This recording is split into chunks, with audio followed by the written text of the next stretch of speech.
This is Lori Grenier. You've seen me on Shark Tank. I'm always hearing from business owners who just can't get the money they need to grow. It's time for funding to catch up to the 21st century. It's time for Kabbage. Fill out the application online and you'll get a decision in minutes and could have access to a line of credit of up to $100,000. No waiting, no hassle. Kabbage is the real deal, A-plus rated by the Better Business Bureau and twice a Forbes Top 100 company. So go to Kabbage.com. That's Kabbage with a K, Kabbage, or call 888-KABBAGE. Blog Talk Radio.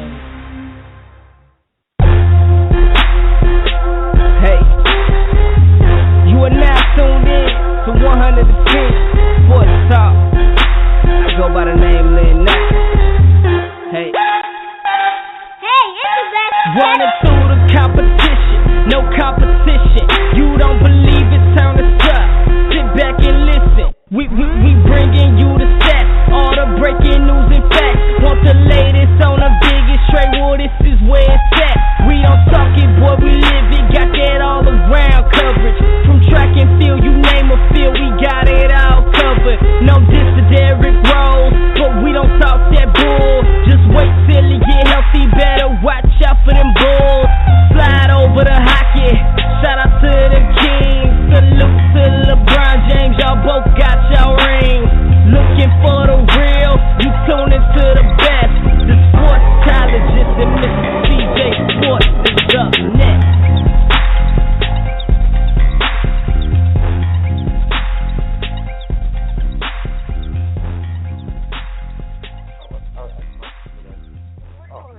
You need it? Oh, no, you got it. Welcome to the 110 Nation Sports Show. I am your host, Mr. CJ Sports. You can follow me at CJ Sports 1. You can follow the 110 Nation at 110 Nation. Glad to be here on this hump day. Glad to have the opportunity to wrap up this week with two phenomenal guests tonight. I'm assuming it's Jay Jr. I know that Jay is short. I'm not even trying to attempt to mess this up. I'm going to let him pronounce the first names. I know every other name I jack up. I'm going to jack this one up. And we also got Amber Balkin joining us tonight. Looking forward to having her on the show as well. To kick off the show the weekend, though, we have Shorty in the studio with me. Shorty, how you doing tonight? I'm doing well. How are you doing? There's a big delay on that one. You have a big delay, too. Oh, I'm serious. You're laughing, but I'm serious. Like, there's always a big delay when, like, we're on the phone. That's why I can't stand having headphones on talking to you. Oh, my goodness. It's going to be interesting. We got Shorty joining us to talk NFL picks. Take the headphones off your ears, push the mic up, and you won't have to hear it. We got Shorty in the house to we're going to kick off the show tonight with doing NFL picks. She's got some things to do as we wrap up the show tonight. Normally, we have her join us at 10:30 to finish up the show. So we decided we're going to do things a little bit backwards now. Before we jump into that, let me plug what we got to plug, and then we'll jump into this. First, make sure you guys check us out on Facebook. You can check out my fan page, Mr. CJ Sports. That is so much better. Mr. CJ Sports. You can check out the sports side of the house, 110 Nation Sports, the guest and the radio side of the house, 110 Nation Sports Radio.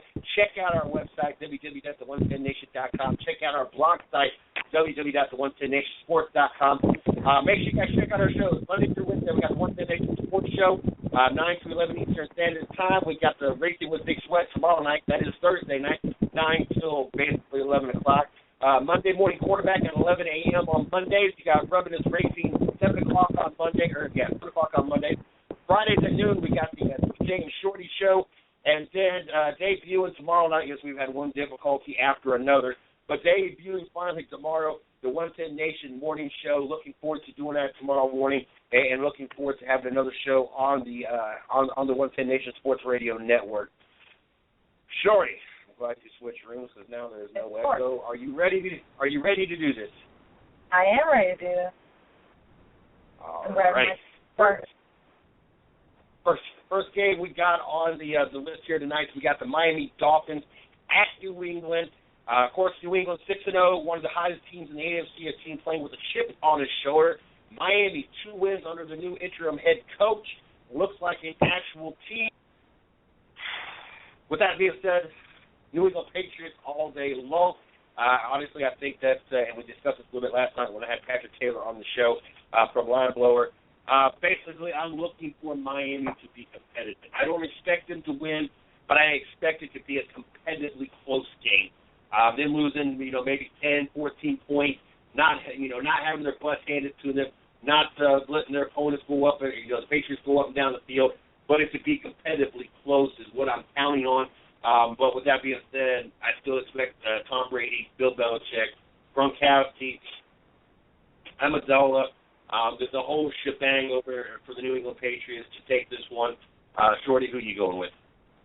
I also took New England. Although, the whole Miami, if anybody can beat New England, it's Miami. Miami has a good shot at beating them, but I still feel like New England is going to take it home. I'm coming home. Next game on the docket. Just make sure they don't have their hands on the ball. Do what? What about their hands on the ball? New England, make sure they don't, get their hands on the ball. This ain't the Indianapolis Colts or the Baltimore Ravens. This is a team that if they lose, they will man up and take it like a man and not start accusing of a team of cheating. Who? The Miami Dolphins. Oh, okay. I thought you were talking about the Colts. I thought you said something about Baltimore and the Colts, so just make sure you weren't talking about them, because I'm pretty sure they're the ones that did it.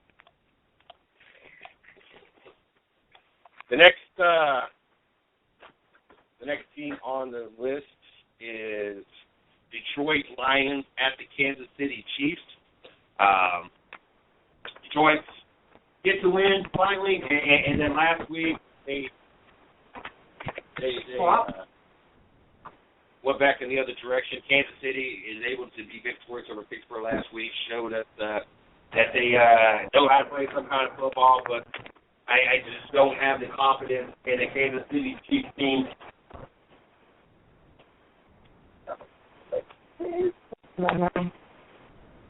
But I don't feel confident in the Kansas City Chiefs team beating Detroit Lions. I have Detroit going into Kansas City beating the Chiefs.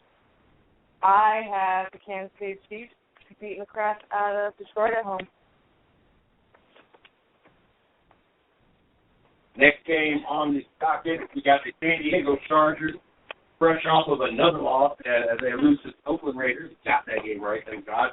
Against the Baltimore Ravens, who made a game out of Monday night versus the Arizona Cardinals, but once again they fell short. Once again, another one of those games within 7 points, possible overtime, kind of how it's trimmed in for the Baltimore Ravens. But at home, I have enough confidence in the Baltimore Ravens. I don't have faith in San Diego. I mean, hell, Phil Rivers could throw for 500 yards, 503 yards to be exact, 2 touchdowns, no interceptions, still can't win. So why should I believe that they can go into Baltimore and beat the Baltimore Ravens? I don't believe it. I have Baltimore at home beating San Diego Chargers. Even though I have very little faith in Baltimore this season, I also took Baltimore because I have less faith in the San Diego Chargers. I took Baltimore at home. Next game on the list, Arizona going to Cleveland. Yes, my Cleveland Browns playing once again. Cleveland fans have compiled a list of the 178 first games since 1999 against the returning Cleveland Browns. I'm dying to go through that list and see what the fans feel are the worst games that the Browns have experienced since 1999.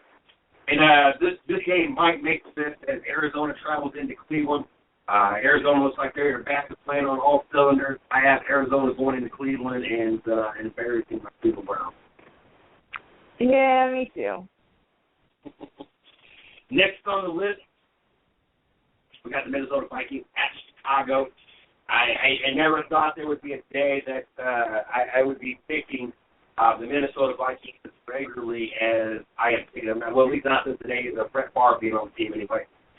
Especially at Teddy Bridgewater on that team. I just, wow. Is this really happening? Am I really taking them to go into Chicago and beat the Chicago Bears? Hell yeah, I am beating Minnesota to go. I'm picking Minnesota to go into Chicago and beat the Chicago Bears. I have Minnesota. Who do you got, Shorty? I have Chicago. Yeah, I have Chicago. Yeah. Interesting. Funny, I picked Chicago to beat Minnesota, and right now I'm watching the Chicago Bulls beat the crap out of, what was that? Brooklyn. I mean, in all fairness, Brooklyn don't really have a sport. They kind of just go with what they have. Yeah, I don't care about any other team in Cleveland, so. 4-2 Minnesota, Chicago, Cincinnati at Pittsburgh. Cincinnati, Pittsburgh. Like I discussed yesterday on the show with Patrick Taylor, I feel this is probably one of the most important games on this list this weekend, and it is big for Cincinnati. I mean, it's big for Pittsburgh as well.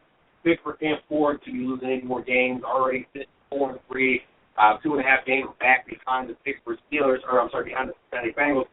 But it's more critical for the Cincinnati Bengals. The Bengals can't seem to win a playoff game. The team will kind of fall apart as the season wraps up. Cincinnati needs to have a push. Cincinnati needs to put themselves in a position to be able to have home field advantage throughout. Not just the first game and have home field as the first wild card game. They need to put themselves in a position that they are off week one, and that's the road to the Super Bowl. Got to go through the jungle. That is really the only way that Cincinnati has a shot at doing this. I have Pittsburgh, though. It is critical. Hold on, sorry. We got a message that was more important to the show. Well, thank you. Thank you for making me sound like I'm an asshole, but I'm just trying to help you with your show. Thank you. Can you not run your fucking mouth on the show? You ran your mouth first. I was just letting you know that you're breaking up. Okay, let me know.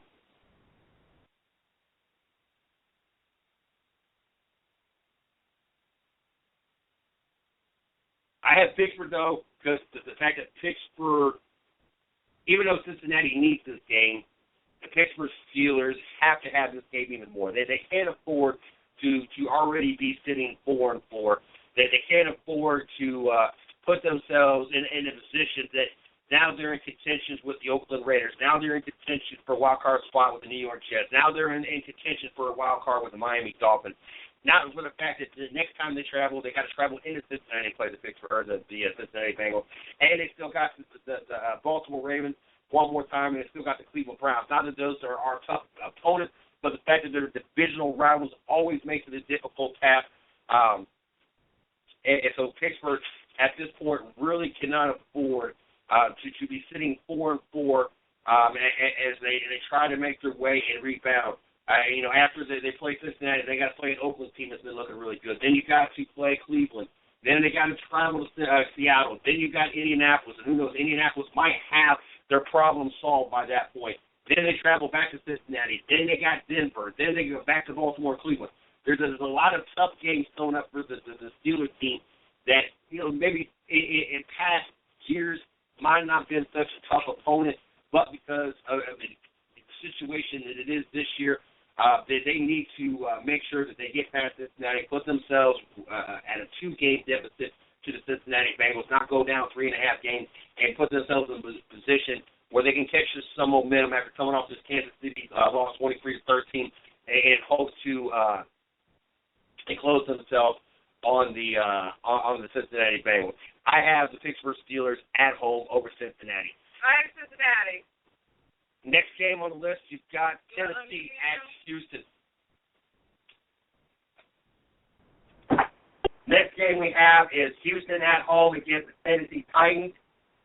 Both of these teams really in shambles. You got the Tennessee Titans, the second worst team in the league last year. Decided they would go on a limb and get probably one of the most overrated quarterbacks behind James Winston that we've seen in a while, especially in this year's draft. Didn't accomplish nothing. Didn't prove anything. Only thing he proved that he was just a very popular player with padded numbers out in the Pac-12. Didn't really beat nobody. Didn't play nobody. And then you got the Houston Texans, who just got rid of Ryan Mallett. Now you got some no-name quarterback that is actually on injury reserve as your backup, coming off injury reserve. Houston is just really got some serious issues. No Arian Foster. The only bright spot is Hopkins, Andre Hopkins, leading the NFL in receiving yards. But as horrible as that looks, they do have a defense. And that defense is going to have Marcus Mariota sitting on his back more times than if he's even getting into the game this week. I'm still hampering with the injury. I got the Houston Texans over Tennessee. I'll say Houston. Next game on the list, we got the Giants and the Saints. We talked a little bit about this last night. Both of these teams, you don't know what you're going to get. Both of these teams have been able to beat tough teams, and both of these teams have lost to nobody. The Saints, obviously, winning 3 of their last 4, has been a very hot team. I know there's not a lot of talk, especially when they're in the same division as the 6-0 Carolina Panthers and the 6-1 Atlanta Falcons. And nobody's really looking at the Saints, but you really need to look out. Drew Brees led, Sean Payton coached team. They're always in it until the very end. 3 of their last 4. And then you got the New York Giants. Like I said, they're another one of the teams that win some and they lose some. And there's no vast rhyme or reason to why the Giants could beat some teams and they managed to kind of get flustered up on others. I have the New Orleans Saints at home over the New York Giants. I have New York Giants. San Francisco and St. Louis. At this point, I don't think anybody's going to pick San Francisco to win any game. St. Louis coming off their win against the Cleveland Browns, a very impressive game. Todd Gurley really impressed a lot of people. Really, there's a 2-horse race in Rookie of the Year. You're looking at Amari Cooper, Todd Gurley at this point. When we kind of threw that effort today, I think I was going with Amari Cooper so far, doing something that ain't been done since 1961 with three 100-yard games. Ain't been done since 1961 with Mike Ditka. San Francisco, this is what you get. I mean, honestly, this is what you get. When you decided to get rid of Alfred, I know what I'm saying, this is an elite quarterback by any stretch of the imagination, but he doesn't turn the ball over and he makes more decisions. That is the exact opposite for Colin Kaepernick. And he just kind of slings the ball everywhere, does not hold on the ball, and you brought him in mid-season, brought him into a system and a team that was already good, and decided to make him your starting quarterback. Yes, you rolled that into the Super Bowl. And then ever since he lost the Super Bowl, which I ultimately said he was going to be the cause of it, and he ended up being the cause of it, he's been garbage. So, without a doubt in my mind, I have the St. Louis Rams over the San Francisco 49ers. I also have the Rams. I know one person who would pick the 49ers. I know one, too. Yeah. I laughed at him anytime he asked me about the 49ers. So what? I laughed at him anytime he asked me about the 49ers. You're still breaking up really bad, by the way. Just let you know what it was. Next game on the list is Tampa Bay Buccaneers versus Atlanta Falcons. Last year's worst team in the league. Still probably one of the worst teams in the league. And the Atlanta Falcons sit 6-1 coming off their win last week. I have the Atlanta Falcons over the Tampa Bay Buccaneers. I'm no dummy. I also took Atlanta. New York Jets, Oakland. Very interesting matchup. Jets coming off the loss, sitting 4-2. After that loss to the New England Patriots, you got the Oakland Raiders fresh off their win over the San Diego Chargers, now sitting 3-3. Wild card. I mean, who would have thought a wild card talks would be the Oakland Raiders would be a team we would mention in the wild card look, but then right now since it's 3-3, very much a wild card race. I have Oakland. Believe it or not, yes, I am taking the Oakland over the New York Jets. So am I. So are you. Yep. Seattle and Dallas. Interesting game is Seattle. God, who would have ever thought Seattle sitting 2-4, 3-4. Dallas Cowboys. Not really a big surprise. This is Dallas. We really don't expect much out of Dallas. Dallas got Matt Castle another week behind the center. We really are not expecting anything out of Dallas. Seattle will get out of their losing ways and continue to win and take this streak to a 2-game win streak. I have Seattle going in Dallas and be the Dallas Cowboys. I also have Seattle. I think the only two things we can count on this weekend, well, 3 things we can count on this weekend. We can count on Seattle winning. We can count on Matt Castle and interception. and we can count on Greg Hardy making an ass of himself at some point. Now, Sunday night, very interesting matchup. We got a matchup of the undefeated. We have the Green Bay Packers traveling to Denver to play the Denver Broncos. A Denver Broncos team that their defense is outscoring their offense. The Green Bay Packers team led by Aaron Rodgers. Very, very nice on the offensive side. A lot of injuries, defense, top 5 defense. So you got 2 top defenses of the league, but you have an offense versus a non-offense. I don't want to let it go. I don't want to say Peyton Manning is done, but after 6 weeks of football, it's after 7 weeks, actually. 6 games, 7 weeks. It really looks like that Peyton Manning has seen his better days. I had to say, traveling into Denver and beating the Denver Broncos. Yep, and this is where we have difference. I believe that Mr. Manning will prove you wrong and take it home. Next game on the list is the Indianapolis Colts and the Carolina Panthers. Can the Carolina Panthers, I know y'all bet y'all thought I was going to say, can they go 7-0? No. Can the Carolina Panthers actually play a team that is 500 or better? And they actually get on their schedule a team that has actually won more games than they've lost. Once again, the Carolina Panthers play a team that has lost more games than they have won. And once again, living here in North Carolina, we're going to have to hear some ignorant Carolina fans. I got to argue with them today about their week schedule and who they've beaten so far. And okay, granted, next week, it'll finally come to an end for 1 week. 1 week. Their schedule, and I know they didn't intentionally make this season schedule. I know they didn't count on some of these teams. We knew Jacksonville was going to suck. We knew Houston was going to suck. We knew Tampa Bay was going to suck. I understand the rest of the teams, they knew it was going to suck. But they play Indianapolis. I know so the first 7 games that they played, all below 500. Then they play the undefeated Green Bay Packers. Then the next 4 games are right now teams that are sitting under 500. Then they play the currently 6-1 Atlanta Falcons. Then they play another team below 500, Atlanta again, and then another below 500. 3 teams on their whole schedule as of right now that are above 500. That's it. Carolina fans, shut up. I do not want to hear about your talk about the Carolina Panthers and our Super Bowl run and everything else. Yes, you've got the perfect storm to have a playoff run. There's no doubt in my mind you're going to make the playoff.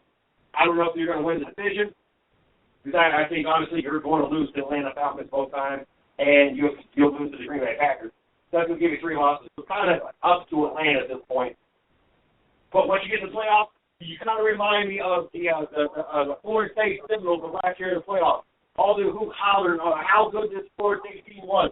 Once they finally actually played somebody, once they went to the playoffs and had to play someone legit, Florida got their butt handed to them. Carolina Panthers don't have to do. You can take this fantasy stance and run it all day long, walk into the playoff 13-3. I really don't care, because the first time you actually play, how about you win half a wild card game? You might even win a wild card game. No, you're going to have a first-round wild card. You might even play a wild card team. But when you actually make the playoffs, you actually got to play somebody that's a 500 and a legit team. I'm going to laugh all the way to the bank. What that says? Carolina goes 7-0 and the Indianapolis Colts. I agree with you. 7-0. Not that I want them to win or anything. It's pretty stupid and overrated. Like, I get tired of hearing people talking about them too. I'm just like, team in the world is the Cleveland Browns. Why can't everybody just get on this, bandwagon? They're eventually going to win another Super Bowl. Right?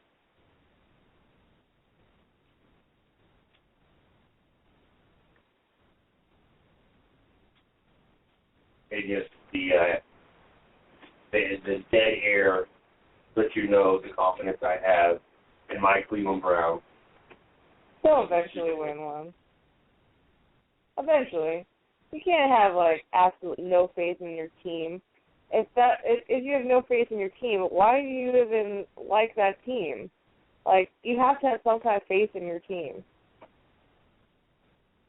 I feel like it's like really dumb for you to, have so much, invested in the Browns. Money, time. Once you become a Browns fan longer than one season, you'll learn just to be happy that you have a team to support. Not a team you expect to win. A team I didn't think the last time they'd been even 500. And honestly, at this point, if we went 500 in the season, I think we would treat it as the same as winning the Super Bowl. But I invest in my team. I am not a bandwagon guy. I am happy to have the opportunity to watch my team, and I will cheer and root for my team, but I do not expect them to go to the Super Bowl. I'm not talking about this year. I'm talking about ever. I saw an article today. Bruce Arians, current coach of the Arizona Cardinals, actually wanted to coach the Cleveland Browns. Like, he wanted to go to Cleveland Browns. And see what he's done out there in Arizona, it makes me shake my head. Just like Chris Johnson wanted to go to Cleveland. And instead, Bruce Arians has been out in Arizona for a couple of years now and is doing wonders for the Arizona Cardinals. And then Chris Johnson stepped in for Andre Ellington in his injury and just ran with it. Like, he's on beast mode. And it is really good. It seems like Cleveland Browns and the coaching staff, the ownership, the front office, it seems they make every possible bad decision that can be made. Wow, Cleveland is kicking butt. 24-point lead. Yes, the Cleveland Cavaliers are on point tonight. Winning it up right now, 58-34.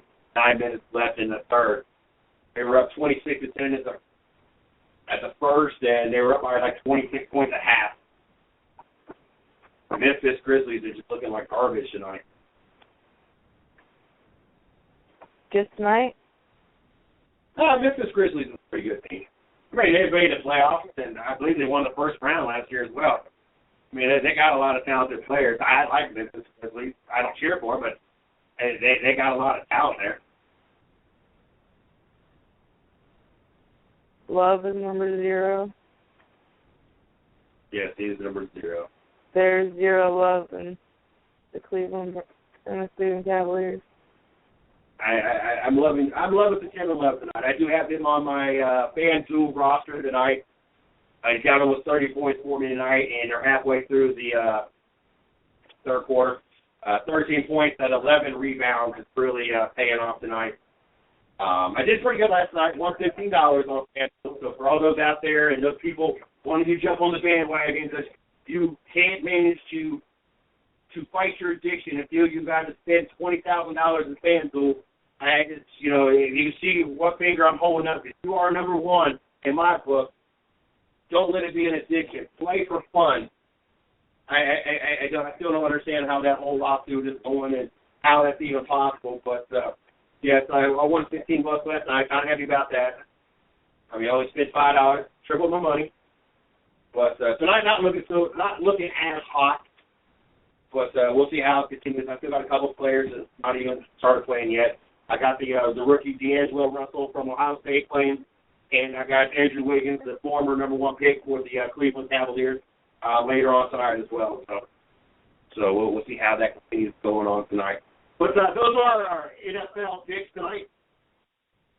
So looking forward to week 6.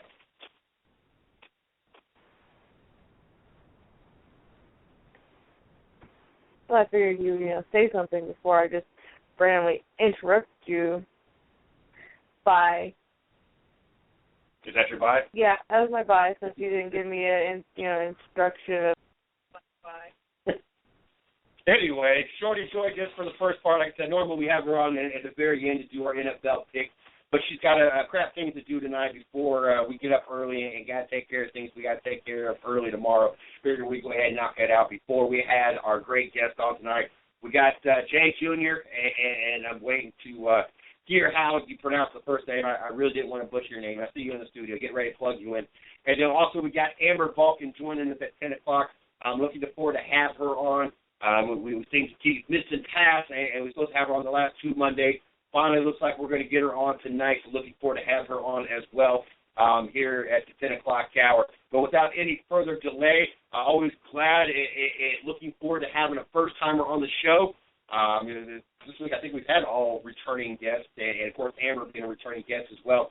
So it gives us an opportunity to meet somebody new and have an opportunity to learn about their racing career, their life, and what their future holds. So without any further delay, let's go ahead and introduce our first guest. Jay, how are you doing tonight? Yeah, thank you for having me on the show tonight. How are you?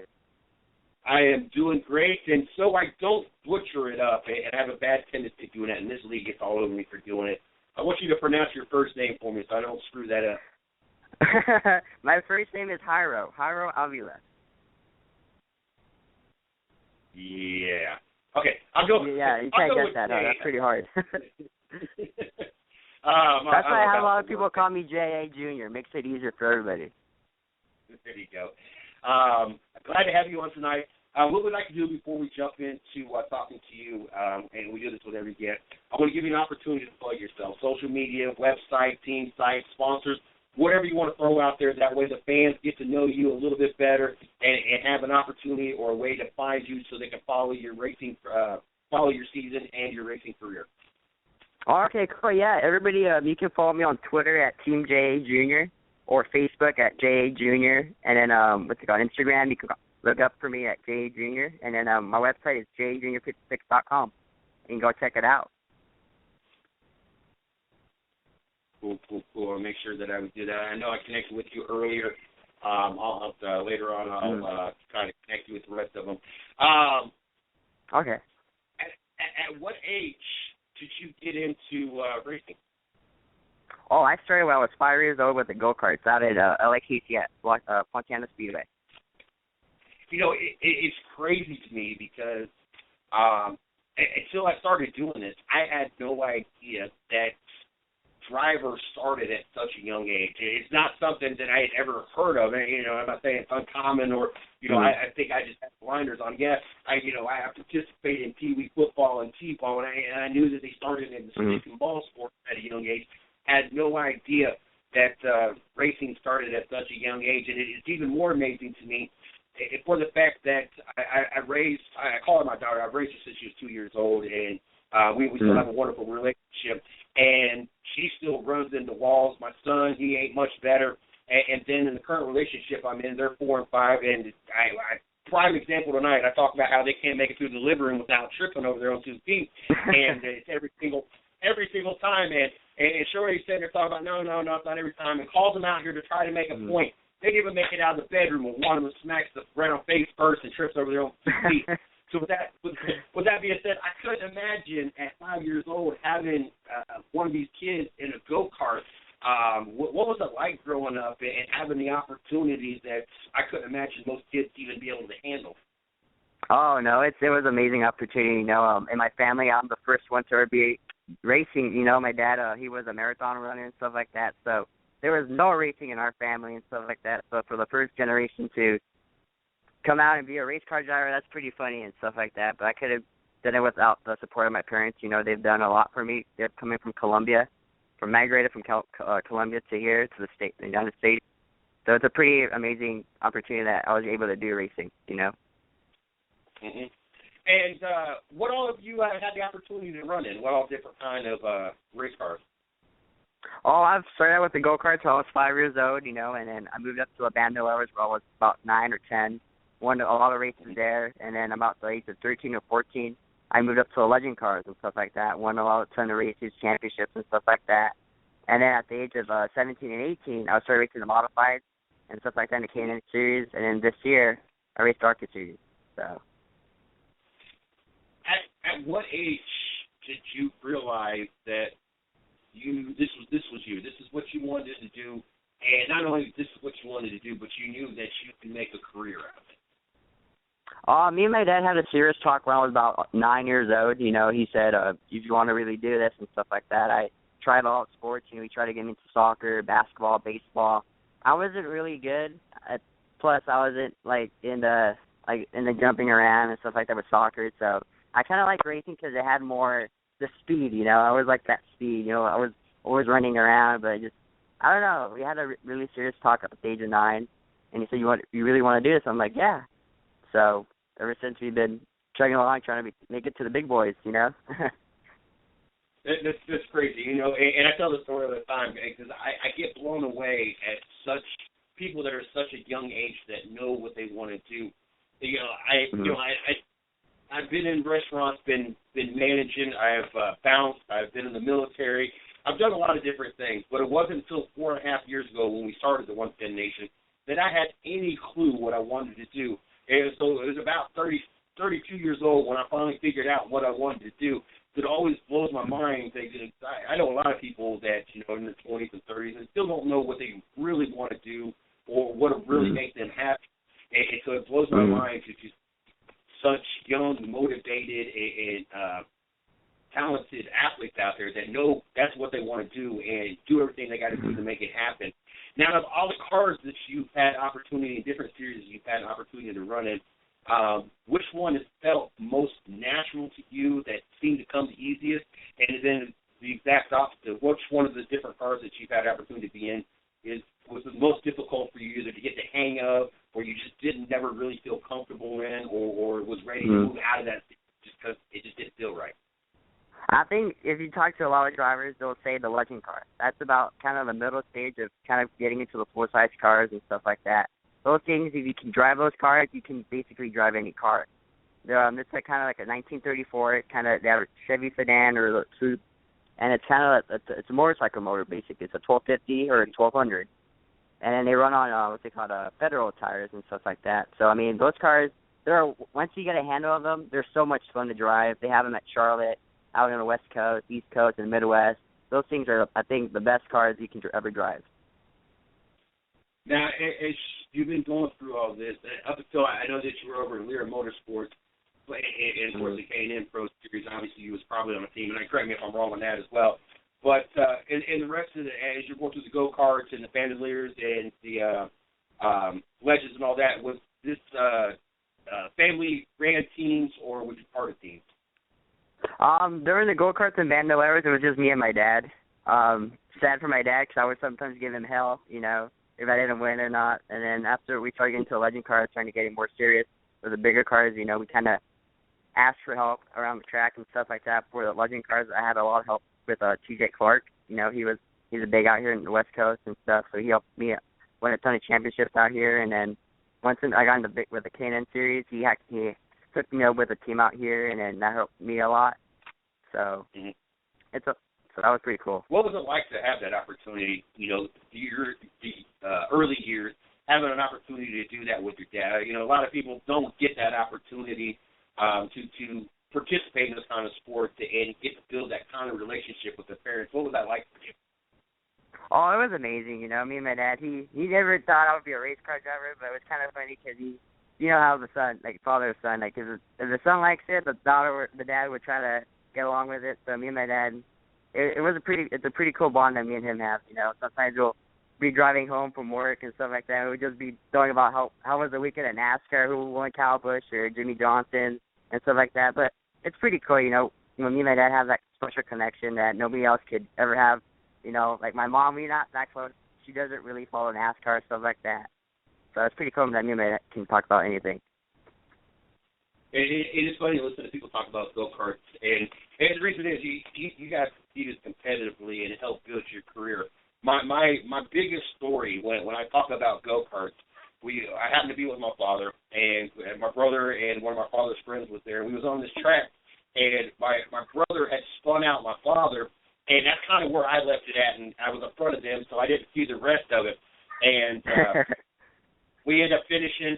I ended up getting out, and I started walking back, and my father's, I think it was my stepmom or maybe his girlfriend at the time, and my dad's friend, my dad's friend's wife was over there, and I'm walking up, and they're like, oh, cool, there's a bonfire, and this, that, and the other. And here to come find out, when my brother had spun them, the tires that hit a dip or a pothole in the track, it caused my father to flip the go-kart. That's what was actually on fire.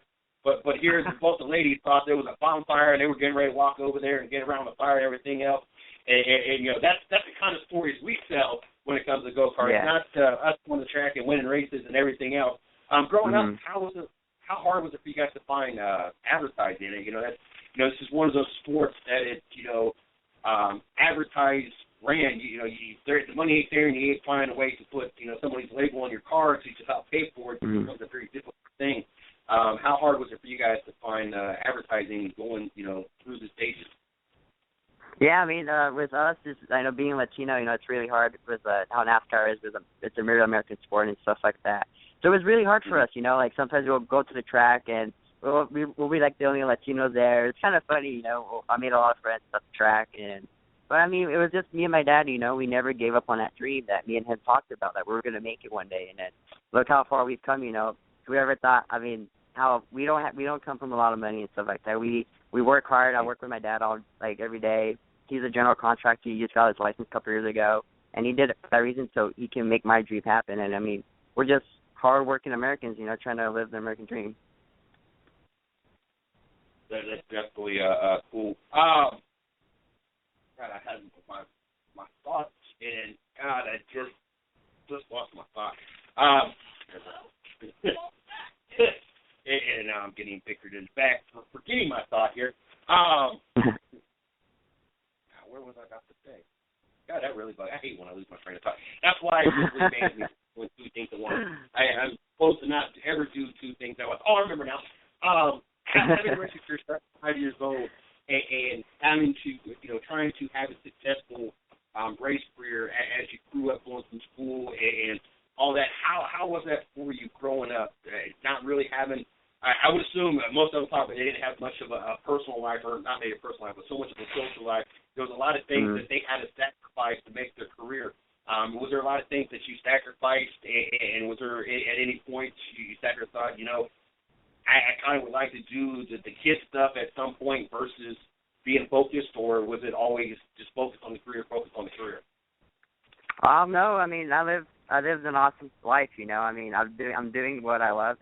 It's becoming a race car driver, living every race car driver's dream, basically. And then, no, I really don't have any regrets. Me and my friends, they don't like the race aspect of racing, but they support me and stuff like that. They come out to the races out here in Irwindale and stuff, watch me race and stuff.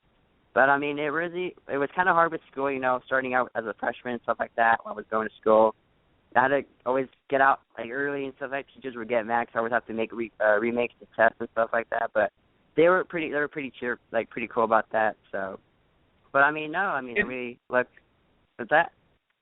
I was gonna say, is it weird, looking back and running into some of your old friends, and you have all this racing knowledge, and I'm not going to assume that race car drivers or race teams want to sit there and talk racing 24/7, but it's kind of in your blood, and it's kind of stuff that you're an expert at. And a lot of my friends, that's all I talk about is sports. And a lot of times, if you don't have time to talk sports or we ain't talking kids, I'm probably not saying too much to you. We're trying to have conversations with different people when they're really not into what you're into when it comes to racing.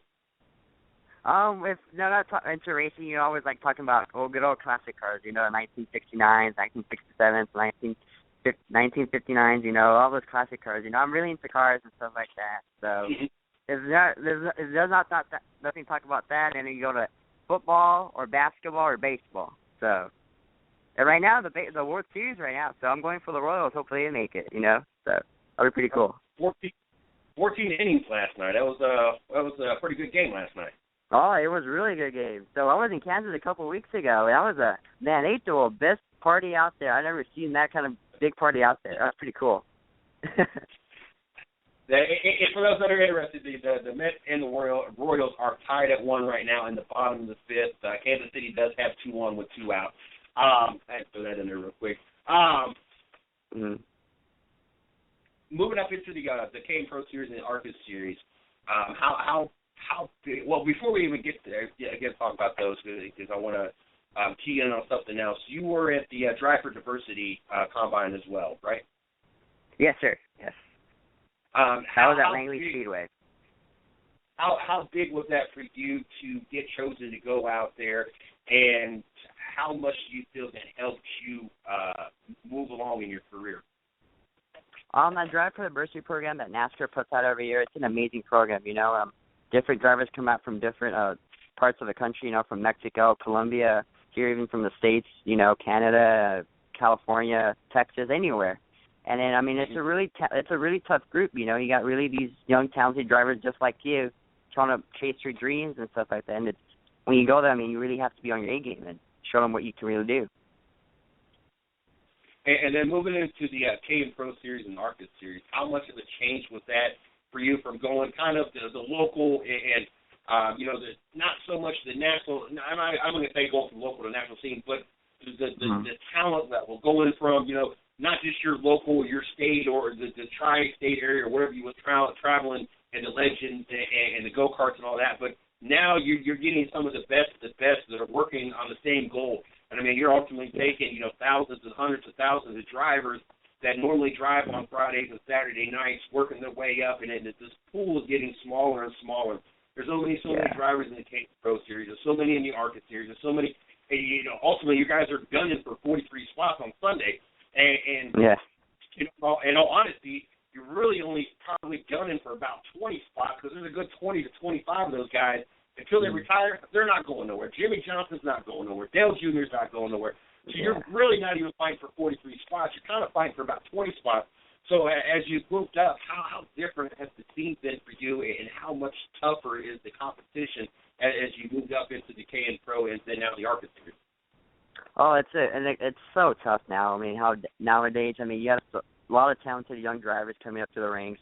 The teams are getting harder to pick drivers and stuff like that, and just to tell you right now, I'm extremely blessed where I'm at with Carlos Lear and Lear Motorsports. They're giving me the dream right now, just racing an ARCA Series. And if it wasn't for them, I think I wouldn't be here and stuff like that, even with my parents, for all the hard work that they put in at making all this possible and stuff like that. So I have a lot of people to thank. I didn't get here with all money and stuff like that. I got the opportunities and stuff like that that I'm blessing every day, What kind of tracks do you prefer? Do you prefer the super speedways? Are you a mile-and-a-half track kind of guy, short track guy? I'm a short track kind of guy. You got to do that. Come on, that's like the best racing out there. I tell you what, I tell people all the time, and people kind of look at me funny. I had the opportunity in 2011 to go to the Daytona 500 when Trevor Banks put Wood Brothers back into victory lane. And then the last years I've had the opportunity to be out at Bristol, and I've been back to Daytona a couple times since 2011. But the last 3 years I've had the opportunity to go to Bristol. And, when I weigh out and had written out my bucket list of tracks I wanted to visit, honestly, Bristol Saturday Night Racing was right there, toe-to-toe with going to the Daytona 500. There's just something about the door banging, the pushing, the shoving, and everything that gets involved when you get to a short track. And I love, especially Saturday Night Bristol racing. Road courses. How well do you fare on road courses, and are you a road course kind of guy? I'm a road course kind of guy. I grew up with the go-karts and stuff like that, so that's a lot of circuit racing and stuff like that. So I love the road course. Is a big fan of mine. I always do better actually on the road course than the oval, but I'm still good on the oval, But I always prefer road course. It's more of a driver's track. It's like the short tracks. It's all a driver's track. So if all the drivers that are real drivers and stuff like that, they're going to tell you that they like the road course and the short track. So now, K&N Pro Series. How did you fare in the K&N Pro Series? Actually, with TJ Clark, he had connections with John Woods here he's from Idaho, and then he was looking for a driver and stuff like that for State Line last year, and then he put me in it, and then they were like, all right, let's go. It was a one race deal. We're running fourth with Brandon McReynolds and Nicole Bearhart. On the last lap, they get together. Nicole goes up. I'll try to pass for third, and then she comes down. I kind of get into it, and then my first run finished sixth. So after that, he was like, dude, you're running the next 5 races. So I'm like, all right. So after that, we went to Colorado, Kern County here, and what's it called, Kern, Colorado, Evergreen, and I think that was the last one I went to. So all the races. You ended up finishing pretty well in those two? Oh, yeah, I finished pretty well. I think the only trouble I had was Evergreen. I had a radio problem and stuff like that. So, I mean, I finished out of the 5 races I did, I was 4 out of the top 10. So it wasn't the best equipment out there, too, just to tell you that. So a lot of people were surprised what I did with the equipment I was driving. So it was pretty cool. Hey, that speaks a lot for yourself. And if I read this right, you did 2 races this year in the ARCA Series? Yes, sir. Pocono and Kansas. Kansas, gotcha. You finished, 16th at Pocono? Yeah, Pocono wasn't the best experience. I love Pocono, to tell you right now. Pocono was the best experience ever, but we had problems during practice. You know, I burned up the clutch coming out of the pits and stuff like that, so I really wasn't able to get any track time. The only track time I had was qualifying, which coming out of turn when I get a little loose, kind of kissed the wall. So I had to start in the back and then work my way up and finish 16th. So I learned a lot that applied to Kansas. That's why I did so much better at Kansas and stuff like that. So it was pretty cool. What did you end up finishing at Kansas? I think it was 10th. So we got up to 4th with pit strategy and all, and then we fell back to 9th, and then I had to come back again for pits, and then we finished up 10th. Kansas, I love and enjoy watching the Kansas races this year. Pocono, I don't know, there's a certain track out there that I just don't have a real big interest to watch, and for some reason Pocono is just one of those tracks. It's a great track, and it's a great race to watch. It's just one of those tracks I'm just not really that interested. I don't know why. It's hard to explain. The straightaways are really long. They were really long. I didn't know they were that long when I went up there and drove. I'm like, wow, these things are really long. So. From when you got into the K&N Pro Series up until now, what do you feel that, looking back when you got into the K Pro Series, where you're at now, that what did you have to learn the most to adjust to make you a better driver, to make you the driver where you are at now? And also, in the same token, what came the most natural to you? Like, looking back at it now, maybe when you stepping into the K&N Pro Series, you're like, no, I don't know about this. I'm just not quite sure I get the hang of it. And looking back at it now, it was a breeze. You probably even thought, didn't even think about it. You were even worried about that when you stepped into the car. Well, no, because before I jumped into the K&N Pro Series car, I was actually driving a modified, the Lucas Oil Modified Series. And those cars, I mean, those cars drive on 8-inch Hoosier tires with a 550 horsepower motor. So those things are barely hooked to the ground and stuff like that. So I learned a lot of car control there. That really helped me for the K&N car because it's a bigger and heavier car. So I had so much car control that when I jumped in there, I was like, oh, this is pretty easy and stuff like that. But it was actually learning more about the car and stuff like that, just not jumping in there, just making it easy. There's like a little stuff that you learn and stuff like that compared to the modified to a K&N car because the tires and stuff are so different. So it's just a lot more heavier car and stuff like that. And when you jump into the ARCA car, it's a whole lot more heavier. But the only thing is that I never driven faster than 140 miles an hour. So when I went to Pocono, I'm like, whoa, we're hitting 190, 200. This is fun. So it was a brand new experience. So. Did it kind of I'm not gonna say scare you, but it kind of make you grip the steering wheel a little bit harder, possibly? No, at Pocono, yeah. Then at Kansas, when I watched a lot of videos, I studied the clips really good. I watched a lot of videos from Master and stuff like that. I saw a few drivers in-car Kansas, how they have their hands more up in the steering wheel, because I'm a kind of low kind of steering wheel kind of guy. So I moved my position a little bit, and it helped a lot. So it was a good finish with Carlos Lear and Lear Motorsports.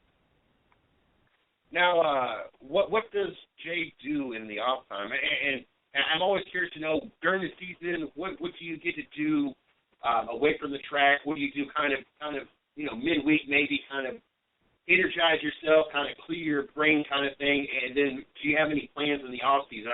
And I use the word off season very lightly because I know you guys really don't get an off season.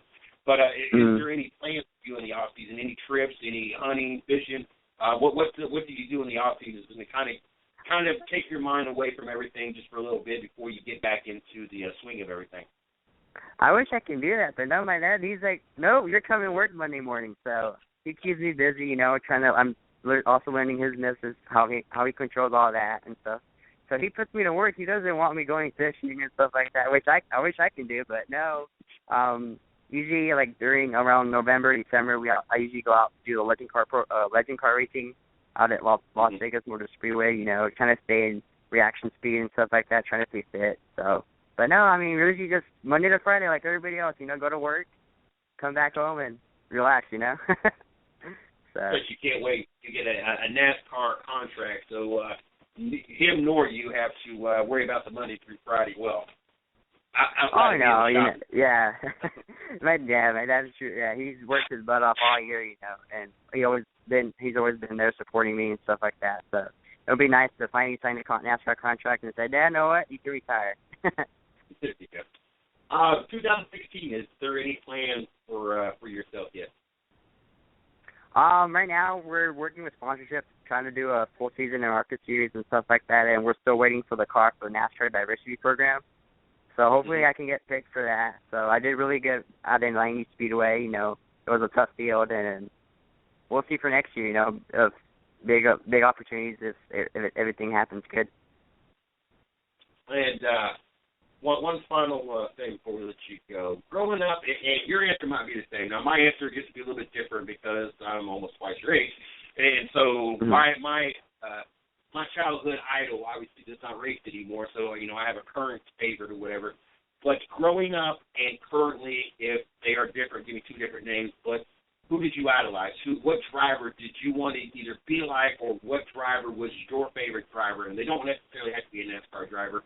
If it was a different kind of type of racing that you had a favorite driver in. You know, a lot of people ask me that. You know, it has to be Carl Edwards. You know, he was in the same position as me, and, you know, he didn't come with a lot of money. You know, he was the guy from Kansas, Missouri, trying to make it in the big leagues. You know, he always worked hard. He never gave up in his dream. And then, you know, one day somebody called him, and look where he's at now. You know, it's just, and he's never changed. You know, his attitude and stuff like that. He was good with the fans and stuff like that. So it's pretty cool to admire somebody like that, like Carl Edwards. You know, he's a big inspiration for my life. You know. So I take it with him still being in the chase, that's who you're pulling for in this next round? Him and Kyle, of course. The Joe Gibbs trio. I growing up, and this is why it's different. Growing up, I was a Bill Elliott fan originally. And then, of course, when he moved on, while Jeff Gordon was still in the Busch Grand National at the time, it was like 2 series ago. I don't even know if he was born when it was still the Busch Grand National, before it changed to the Nationwide Series and then changed to the Xfinity Series. I was a sports fan. Now, there's certain sports, like Mile High State Buckeyes right now winning 21 straight games. I can watch them win every single week. Watching a race car driver dominate a race every weekend, maybe not so much. And it was 1 year 4-1, either 11 or 13 races. I want to say 11 races. So I said, you know what, it's time for me to choose somebody. Everybody else is jumping on this wagon that I was on long before he even became, you know, what he is now. So I moved on to Jimmy Johnson before he blew up. And then I ran into the same old boat, everybody jumping on, 6-time champion, this, that, and the other. So I moved on. Now I got 2 favorite drivers, and I picked at both ends of the totem pole, and neither one is going to catch a big bandwagon, and I don't have to worry about one winning all the time, and the other one I'm waiting for him to desperately win the championship. My first goal right now is Dan Patrick, and I don't have to worry about her winning races all the time. God bless her, she's getting better and better, but I just don't think she'll ever be that multi-time winner. If she wins one race in the season, I would be shocked, and that's going to be the extent of that. And, of course, at the other end of the pool is Kyle Busch. I think Kyle Busch can do 4 on 3 wheels than most drivers can do on 4 wheels. And so I'm a big Kyle Busch fan, plus the fact that everybody's just so anti-Kyle Busch. It just gives me more of a reason to like Kyle Busch. Yeah, he's proven a lot this year, you know, and I wish him the best of luck this year. Hope he wins the championship. You know, he's a hell of a driver. He's out from Vegas, one of the West Coast drivers that made it. So he's another one of those guys that could probably win the championship. Oh, yeah, definitely hoping that he's one. I think the other person I wouldn't mind seeing win it, outside of Carl Edwards, I don't have nothing against Carl Edwards, but Mark Truex and the things that they've done with that 78 team, I would really like to see Mark Truex finally get a championship and a 78 team. Kind of proving that the single-car team can actually do this, and a team that's based out of Denver versus all the way out in Charlotte where everybody else is at. I think that it would just be a nice story. So definitely got a team winning. Jay, I want to thank you a lot for joining us. It's hard to believe that 30 minutes just goes by that quick. Yes, it's crazy. The door is always open. We would love to have the opportunity to have you back anytime you'd like to come back, especially once things get panned out and you know what you're doing for the 2016 season, if it be through driver diversity or getting sponsorship in the ARCA Series lands. We would love to have you come back on, at least talk about that a little bit. If not, the next season as things get rolling, we'd love to have you come back. Definitely we'll be keeping an eye on you, as of course the rest of the One Ten Nation will as well. I want to wish you a good luck on the on getting prepared for the 2016 season, and of course the 2016 and your career. Okay, thank you so much, Tinker, for having me on. I just got to take a special thanks to Carlos Lira and Lira Motorsports for all the opportunities they've given me this year. For my dad, Art General's Contractors, for doing everything they've done, and all the fans out there that follow me on Instagram, Twitter, and Facebook. Just thank you for everybody, all the support and love that everybody gives me.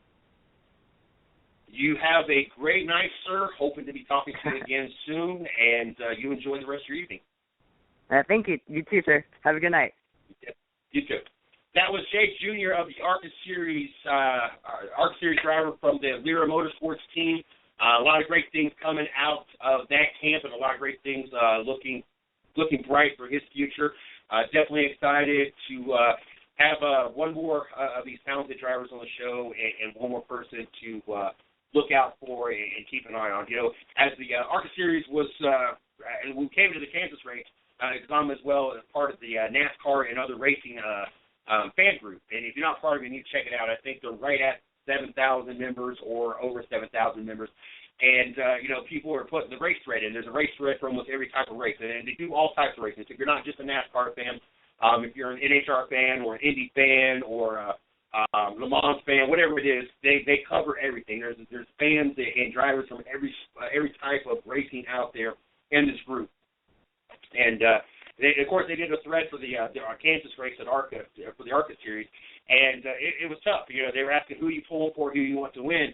And here I'm sitting there looking at this roster, and I'm sitting there thinking, well, hell, the top 6 of these drivers in the series have been on the show, and Mason Mitchell's been on the show, and he's back in the car this weekend.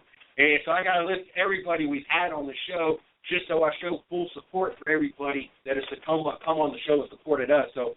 I had to put this big, long list of everybody: Grant Enfinger, Mason Mitchell, Austin Wayne Sell, Josh Williams, Sarah Cornette Ching. It seems like Josh White's been on the show, and it seemed like it was maybe 1 or 2 other drivers. And now we got to add Jay Jr. to this list next year when I got to throw my support out there. You taking the time to join us on the show, I got to do the same. I try to share everything, like everything, and even buy your guys' team stuff and merchandise. So, it's kind of one of those things that's full circle. And it's simple, and as silly as it sounds, just like the Lion King said, it's a circle of life, and I fully believe that. And I don't ask of anybody or ask anything of anybody that I wouldn't do myself. And so we'll talk a little bit later about that, especially trying to get on the iHeartRadio network and where the circle of life is going to play out on that. But we got our next guest in the studio.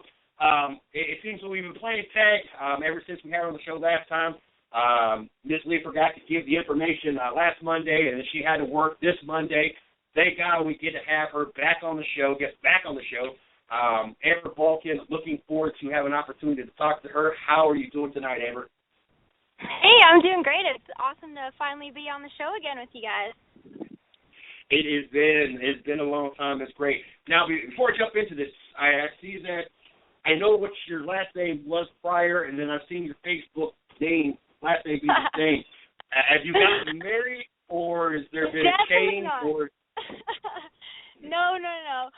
That was actually a little marketing strategy of my own. Okay.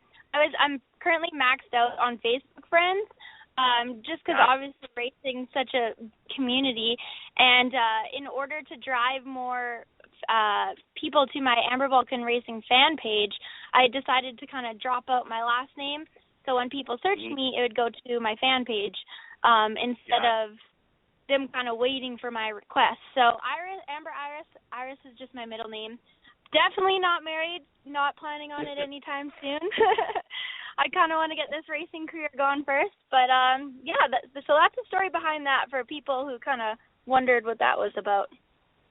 Yeah, I noticed that when you sent me the message a few weeks back, and I was like, okay, did she get married? And then I felt bad when I tried to do the show description and letting people know you were filming on the show. So I'm like, okay, which name am I using here? Because I'm not quite sure, and I don't want so anyway, before we jump into this, I'm thinking maybe I should switch it back because I'm confusing too many people.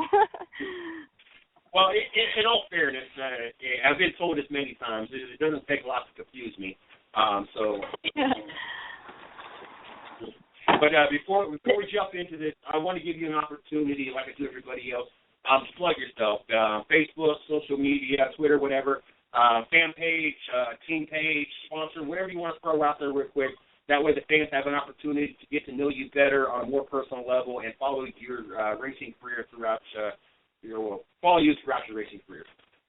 Yeah, absolutely. I'm very active on social media, so you can follow me on Twitter and Instagram and Periscope. I'm actually just getting into Periscope now. I'll be Periscoping a lot on my trip down to North Carolina this weekend, and that is at Amber Balkan 10. So Twitter, Instagram, and Periscope is at Amber Balkan 10, and my last name is spelled Balcan. Coming to my neck of the woods. What's bringing you to North Carolina? Hey, what part of North Carolina are you coming to? I'm flying into Charlotte, but I'll be kind of all over North Carolina. I'm coming to North Carolina to race my very first asphalt late model race. I'm racing for CM Driver Development at Tri-County Speedway on Saturday. Cool deal. I think that's a little far from where I'm at right now. I can't remember where Tri-County's at. But it's in Granite Falls. It's in where now? Granite Falls? I'm not sure where that's at. I had to look that up. If it's within driving distance, I might have to make a trip out there to check you out on the track. I know from Charlotte I'm about an hour and a half-ish from Charlotte, which is not too bad of a drive. It kind of depends on where that track is in reference to Charlotte, or at least I stay in the Fort Bragg area, so I'm not quite sure. But I'll definitely Google and see how far that is. I usually get Saturday afternoon and evenings off, so it might be worth my while to check that out. Cool. I got to see your video the other day that you posted. Well, I won't say the other day. It might have been a week at this point. I don't remember exactly when you posted it. The one where you're on fire, the song was playing in the background, and you made mention of that.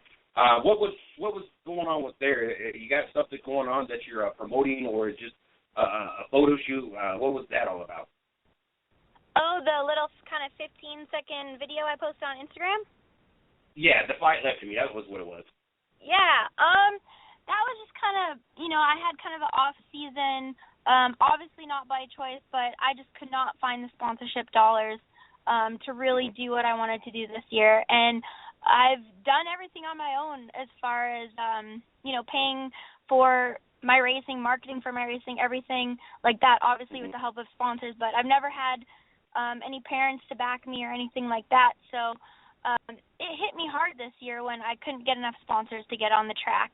And that video is kind of just like, don't worry, like I'm still here. I still got a lot of fight in me. I'm going to be on the track again soon. That's kind of what that was for. And as well as that, I'm actually working on a project right now. I don't want to give it too much of it away, but it's something to create more interest in myself from sponsors. Gotcha. Something that I would say makes me more captivating as a driver for a potential sponsor.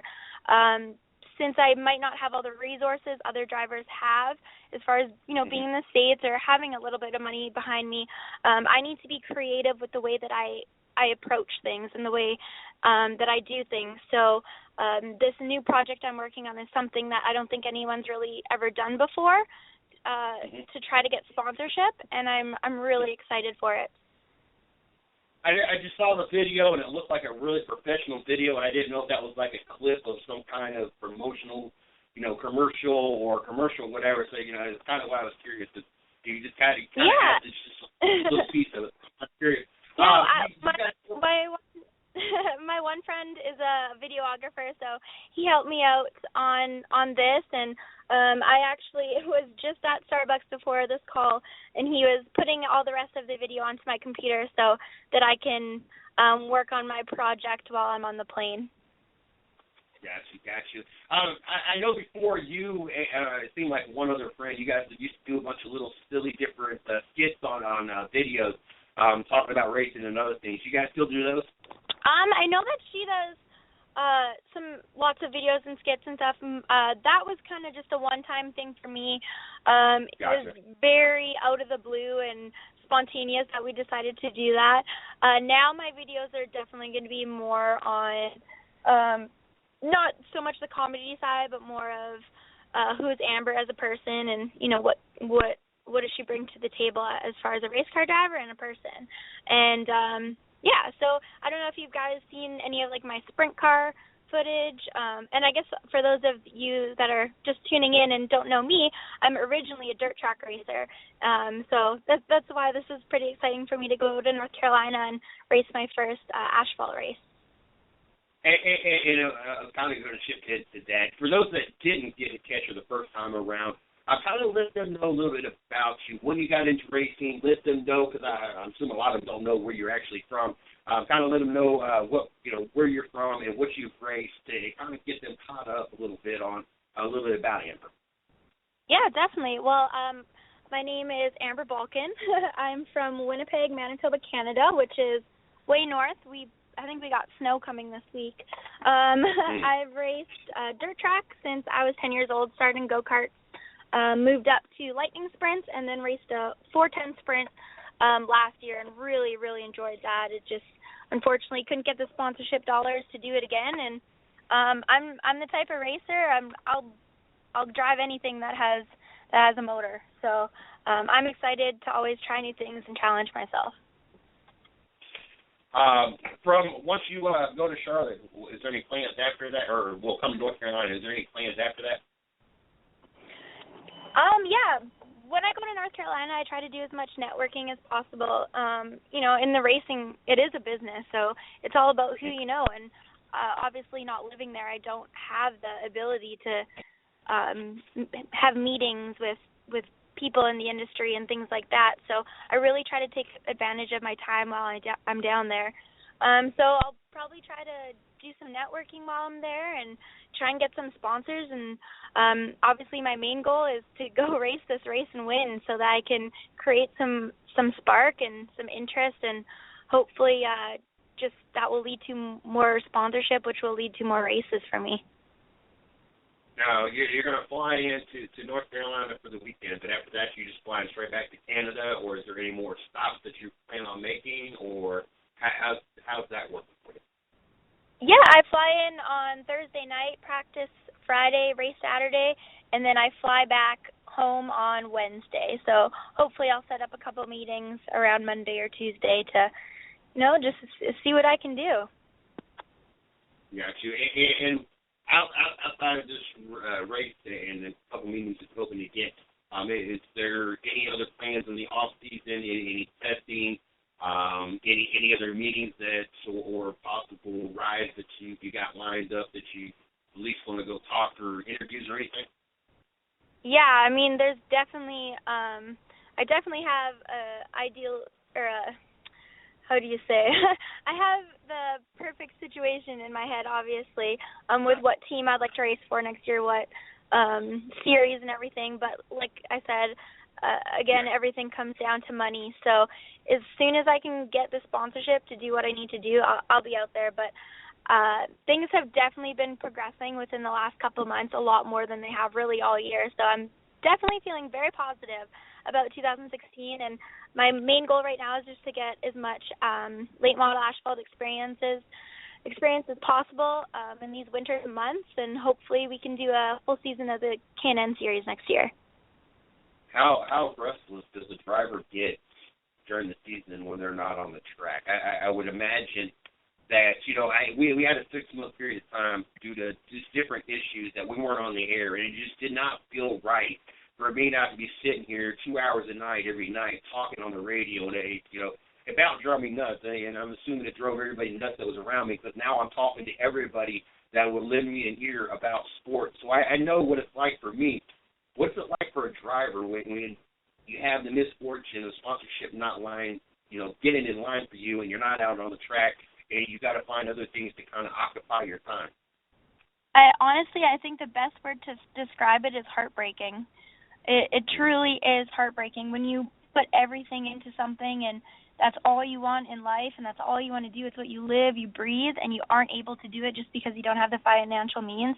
It's absolutely heartbreaking. There's so many talented drivers, so many passionate drivers who aren't on the track just because of financial reasons. And, I went to business school, so I feel that I have the tools and the recipe to make it happen, but not all the time it happens. Sometimes it takes a little while.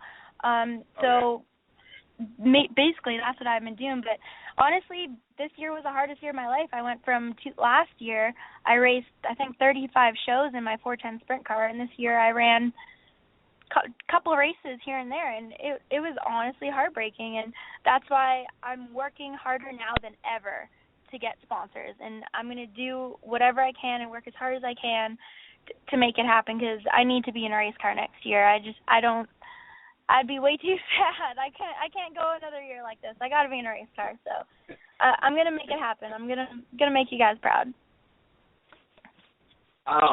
10 years old, getting into a race car for your first time. What makes it? I know that things have changed in the racing scene, and now it's more and more common to see females everywhere driving cars, and it's great because now we get even more talent. Now we got the Danikas of the world, and now we got the Johanna Longs, and now we got the Amber Balkans of the world, and just different talent set drivers out there. But at 10 years old, not too many young girls say, "Hey, I want to be a race car driver." They're more. I've never known a 10-year-old. I know there's a lot of out there. There's a lot of 10-year-olds out there driving, but it's not something that is all that common, and especially back when you was 10 years old. What made you decide to get into racing?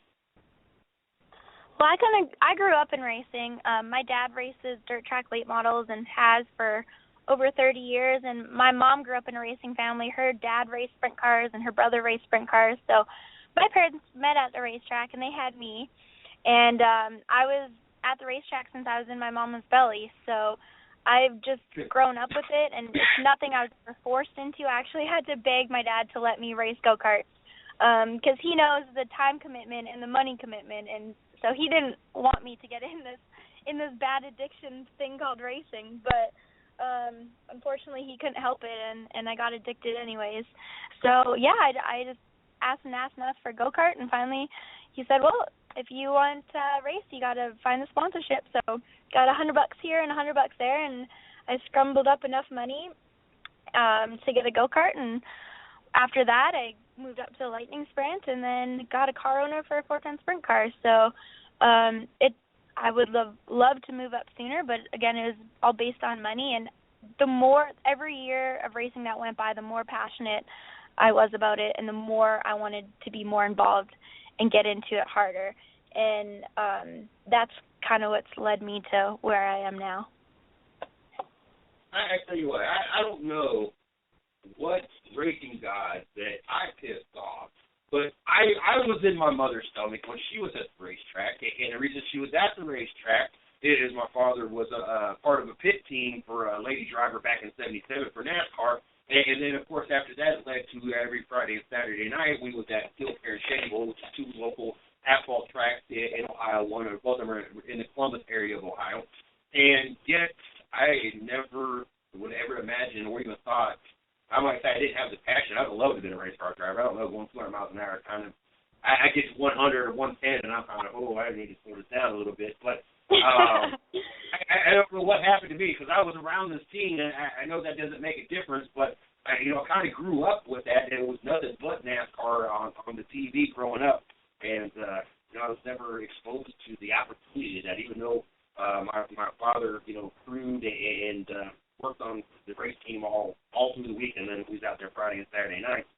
But, I wish, I don't know, I guess sometimes I wonder why things didn't work out that way, because I was around it as well, but it just never, I don't know, I guess it just wasn't in my cards. Racing is a huge commitment, and if it's going to be your life, you really got to be all in, and that it can be a hobby for sure, but even as a hobby, your time commitment's huge, and some people are fine watching, and hey, you got other talents like hosting a great radio show, so I wouldn't feel too bad about it. I tell you what, and I tell this story quite often to people out there. I fell on it. I had no idea what I was even doing when I did this, and I had no idea even how to do a podcast or even what a podcast was. So it's amazing 4.5 years later, we're sitting here doing this and an actual company, and we just got approved last week. We're going to be down here for Homestead to be able to do media coverage for Homestead, and I got guys that are approved to go out to the Carolina Hurricane games and do that. So it's crazy, and I was sitting here thinking, I was telling somebody today, it's sad because once upon a time, and I'm still grateful, but, I was nervous applying to go to Bristol and applying to go to Kentucky. And, I've gotten approved and got to do all these races. And then, the whole NHL thing really kind of surprised me as well, us getting approved for that. And last week I had the guy that co-hosts Tomorrow Night's show with Steve Billmeyer on Racing with Big Sweat. He wants to do Memphis Tigers, the college team, do coverage out there. And so I applied for him for the football and basketball, even though he really wanted to go basketball, but just to apply for both of them. And when the University of Memphis denied us media access, I was kind of upset. I'm like, how is NASCAR letting me to go to all these tracks, and the NHL is allowing me to go to the Hurricanes game, but you're not going to let me go to a college game? This is college. And I know I should look that way, but it was kind of discouraging because we've done all the work we possibly could do and get our name out there, and some college kind of shoots us down. So, but we're striving to be that great radio show, and we'll continue to strive, and we'll continue to hopefully bring on good talent as well. And I do that with a wink, wink. Looking forward to hopefully seeing you do great things out there on the track, and hopefully this weekend happens to work out really good for you and your career as well. Kind of want to shift a little bit, especially since you're coming to this area, and of course this is kind of the heart of NASCAR, and of course the heart of dirt track racing and really all types of racing out here. Did you get an opportunity last weekend to catch Talladega? What was I doing? I actually went to a Winnipeg Jets game. That's an NHL game. Hockey's pretty good here in Canada. So I saw the first couple laps, but most of it was during the game. But I obviously checked up on Twitter and everything afterwards to see what happened, and I saw the finish. And I know there's a lot of controversy around it. Hockey. Ever since we brought on our NHL guy on Tuesday night at 10:30, I've become more and more of a hockey fan. Growing up in Ohio, we didn't have the Columbus Blue Jackets back then, so hockey was not something that Ohioans really cared about because we didn't have a team. And Ohio is one of the probably the most passionate fan base out there. You can ask anybody that's still a Cleveland Browns fan, you sign right. Team ain't been 500 and 15, 16 years at this point. But he convinced me to make sure that I caught the new 3-on-3 overtime. And, oh, my God, now that I've seen this new 3-on-3 overtime format that they did this year, it has definitely made me make sure that I'm catching more and more hockey as well this year. With you being a race car driver and ultimately wanting to, be part of the I'm assuming the NASCAR scene, working your way up, this weekend, and how this all played out, from a driver's point of view, how does NASCAR untangle all this mess that was created with this second attempt and the Kevin Harvick thing. If you was Brian France, how would you have handled all this? Oh, I don't know. That's a really tough question. I think that the chase format in general is, it's great for fans because it keeps them on their toes. It keeps things interesting. Everything's super cutthroat. So, people have to win. People have to. But for drivers, it's got to be the most stressful thing that I don't think you could make it more stressful for the drivers. So as a driver, I don't think I would like it, but as a fan, it does make things more interesting. I mean, look at the controversy that it's brought. Tempers are flare like crazy because drivers know it's all or none at these races. So as far as a viewer, yeah, it does, I'm sure it does great things for the ratings and everything like that, but as a driver, it just seems like a lot of stress. I think the thing that amazes me the most about Sunday's race is the fact that they ran the first 130 laps, 345 miles, without a caution, 200 miles an hour, 2 wide, 3 wide, sometimes 4 wide. You've seen them do green flag pit stops, and, of course, with that track and the drafting, obviously, it takes a lot of skills. You don't want to run over each other. You want to break out of the draft. You got to tandem down pit rows. You have somebody to draft with. Everything that goes with that the whole Talladega experience you got in the first 345 miles. Talent, skill, love it. Then you get down to the end of the race, and they can't manage to do they can't even make it to the start-finish line twice at the end of the race. That is so amazing to me, how these skilled drivers can do all they did in 345 miles without a flaw. Then we can't even restart the race twice at the end of the race. That blows my mind. It's because at that time it's panic mode. You have to make your moves. You have to do what you can do to get to the next round or to win the race. And that's why Kevin Harvick did what he did. You can really look at it both ways. As a driver, you're going to do whatever you're going to do to get in that next round of the chase. But on the other side, I could completely understand why people were extremely unimpressed by what he did, because it was, I guess you could say kind of a cheap shot. You mean he wrecked kind of the whole field when he could have kind of just moved out of the way. But as a driver, like I said before, you're going to do whatever it takes to win a championship. So you can really argue both sides, in my opinion. You are the defending champion. They say you are the defending champion. And you getting into the next round to defend your champion depends on whether or not, and I'm not going to say you did it for sure, regardless of what it looks like, regardless of opinion. I want to believe that it was strictly a racing incident. What I honestly believe, and I'll put it out there, I've put it out there many times already, what I honestly believe, if he told the number 6 car to push him, what I honestly believe was supposed to happen was he was expecting, because his car was not going to go, to get a shot from Trevor Bayne hard enough that it made him look like he was hit hard enough from behind to cause him to wreck and end the race. I think that's honestly what the plan was, without it being blurted out there, other than the fact that tells the number 6 car to push me. Obviously, if you got a car trying to go 100 miles an hour and you got a car that couldn't do 30, something's going to happen. But that is not how it worked out. And I'm not delusional enough to think that it wasn't, things did happen intentionally. I just want to believe otherwise, and I'm not going to accuse him of anything. I'm just not. Yeah. I'm not that stupid either. Okay? That's a very, very good point. And that's the thing is, us viewers watching, we really don't truly know 100% what's going on. That's why it's hard to, sit on your couch and point fingers at people, because we don't know what's really, truly going on. So that's why I try not to have too firm of an opinion on either matter, and just kind of try to see both sides of it. Now, say you are Kevin Harvick, you are the defending champion, and in order to win your championship, this race cannot go past that start-finish line or not very far past that, because you're about to blow up.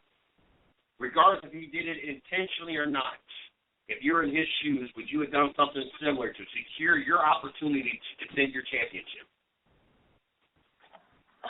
I mean,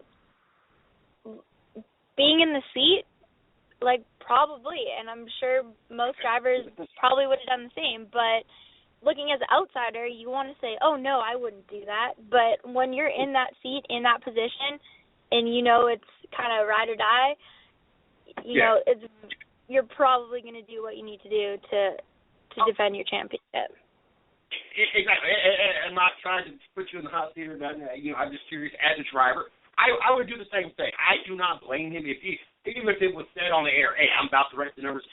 I would not blame him. It's a dangerous sport, and you don't want that to happen. And of course, you don't want restarts to happen that way. If he would start essentially wrecking each other to restart, but I wouldn't blame him. You know, your sponsorship's on the line, the championship's on the line. There's a lot of things on the line.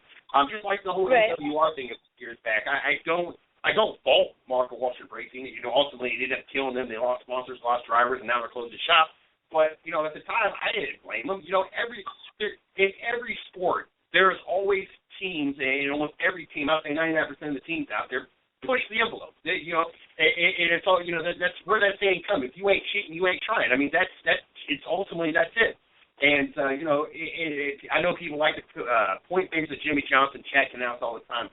Like they are the only one that ever has to get their cars re-inspected. I guarantee on a weekly basis, out of 43 cars, there's probably at least 5 cars that have to go through re-inspection because something ain't right.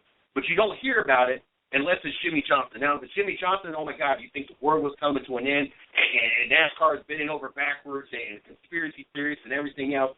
And it drives me crazy. It drives me nuts because 9 out of 10 times, I think there's been one time that they've been suspended. Chad Knaus was suspended, and I think they started on that season winning races anyway. They never failed post-race inspections. You know, they just try to push that envelope before or miss something before, you know, the qualifying or the race, and it gets fixed before the race even happens. But NASCAR fans, you would swear to goodness that Jimmie Johnson is the only driver out there cheating, and Chad Knaus are the 2 people out there cheating. I'm a firm believer everybody does it. Just some get caught, some don't get caught. But if you ain't trying to push that envelope, you're not competitive, you're not going to win races.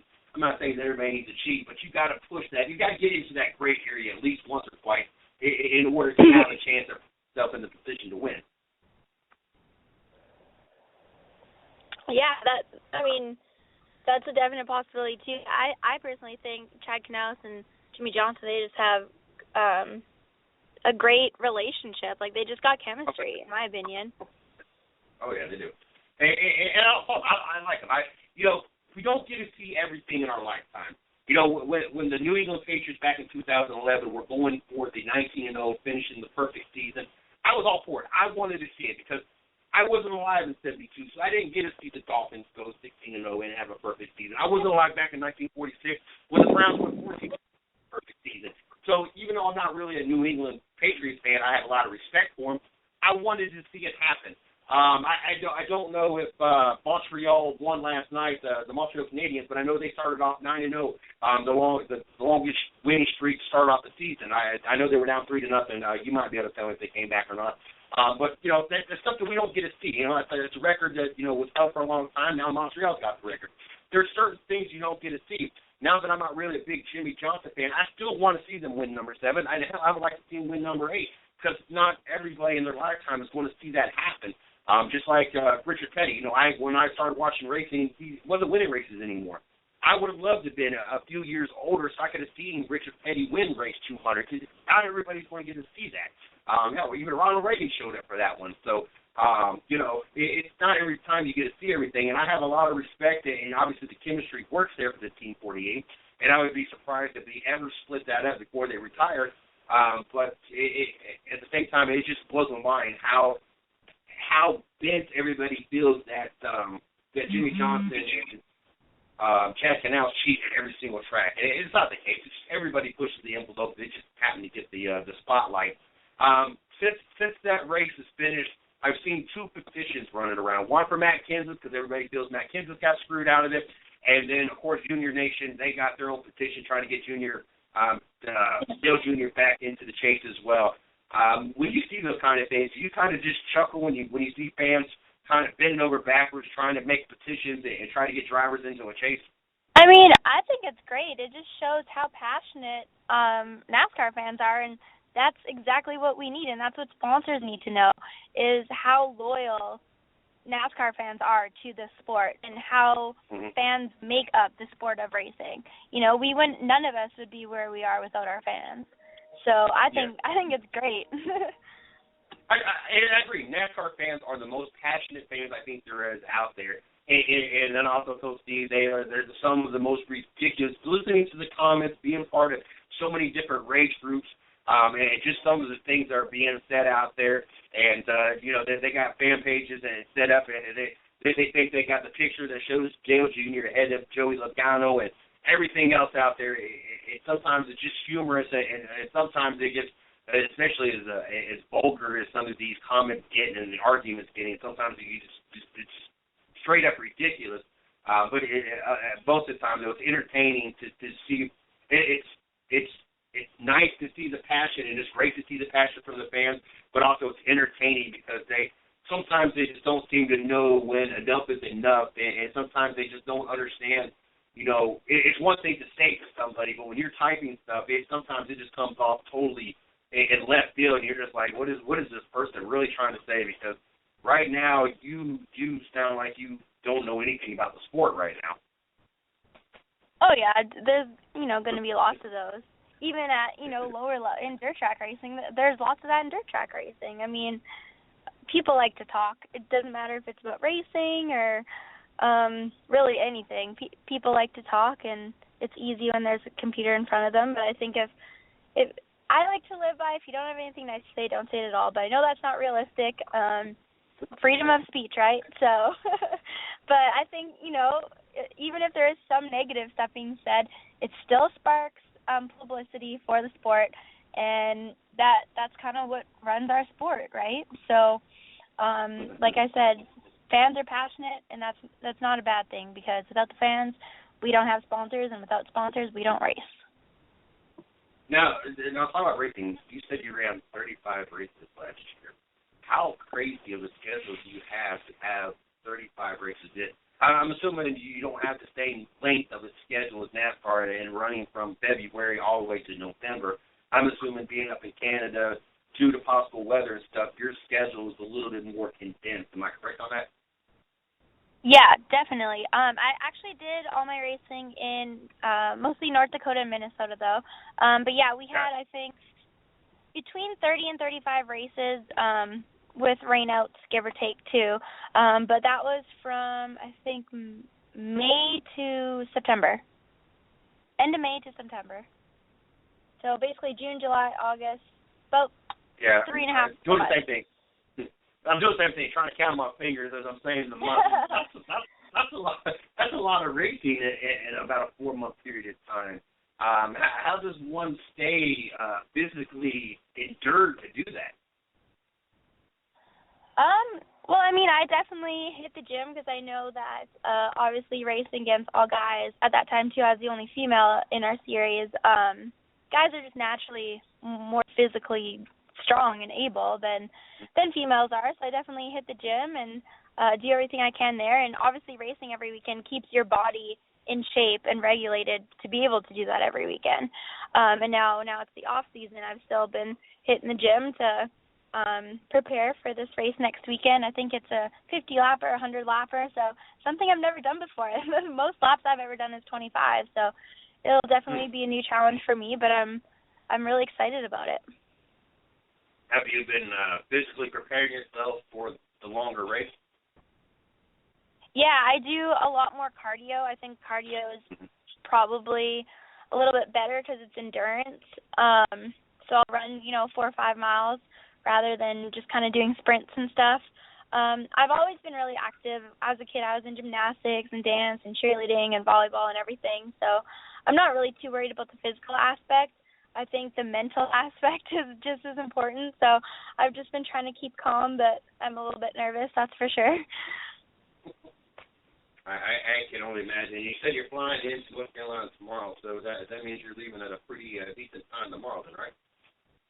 Yeah, definitely. It's been a busy day today, but I think I leave pretty early tomorrow morning, and I'll have tomorrow to just kind of chill at the airport and work on some emails and things like that, and then it's go time on Friday. Definitely sounds like a fun weekend, a weekend that like I said, hopefully pays off you and gives you something to look. And with you having a busy day tomorrow and having to get up early, I don't want to keep you too much longer. And so I'm going ahead and cut this here. That way I can let you finish getting prepared so you can make sure you make everything tomorrow and you're not running behind because you were up late talking on the couch and oversleeping. I definitely want to wish you good luck on this weekend, and hopefully something lands for you for the 2016 season.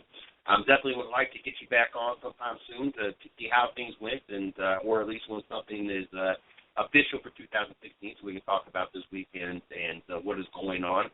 And also, hopefully, we stay in touch with other things that we're hopefully going to be doing together. So looking forward to at least be talking to you one way or another. Is there anything else you want to throw out there before I let you go for the night? Yeah, I just want to say thanks to all of the sponsors that have helped me ever since I was 10 years old all the way till now. And thanks, number one, to my fans. They're awesome. I don't have as big a fan following as, Kyle Larson or Dale Jr. or anything like that, but, I mean, the fans I do have, they're so amazing. Every time when, I'm feeling down, like maybe I can't do this or get the sponsorship, they bring me up, and they're so supportive. They're so awesome, and we couldn't do it without the fans. So I have to say thanks first and foremost to them, and thank you so much for having me on your show. It's been great. I want to thank you very much. Like I said, the door is always open. Make sure you guys follow her on. You guys will like her on Facebook, Amber Vulcan Racing. Make sure you guys check her out. Check her out any which way you can. Make sure you guys support her. That way, the sponsors and teams out there, know that there's a big following that's going to be following her, and hopefully she gets to land something and be back in the race car for 2016. Amber, good luck this weekend. Be talking to you soon, and you have a great night and a safe flight tomorrow. Thank you so much. Yeah, I hope the next time I'm on your show I'll be able to announce that I got her right for next year or something. So thank you very much. I appreciate it a lot. Thanks. Thanks, guys. That was Amber Vulcan. Make sure you guys check her out at Amber Vulcan Racing. I tell you what, Wednesdays don't get no better than this. Two very talented drivers, Jay Jr.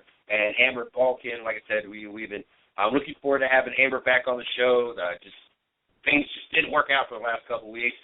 Miss Lee forgot to give out some information to make it possible, and then Amber had to work Monday night, so I was very excited to have her back on Wednesday. I'm looking forward to have her back on the show, and there's a lot of things that can't be discussed, but hopefully we'll be hearing a lot more from Amber if everything lands out the way everybody is hoping everything lands out in the real near future. So I'm looking forward to that. Very talented driver, very, very knowledgeable person, so very excited and energetic. I think she's probably about the second most energetic. I can't give the word away to anybody other than Hannah Newhouse. She's got to be the most energetic, bubbly person that I've ever met in my life, and always a ball of joy. Just the vibes you get from her, you just kind of makes you be all bubbly and energetic, and makes you want to go run around the house about 20 times. And just kind of how you feel.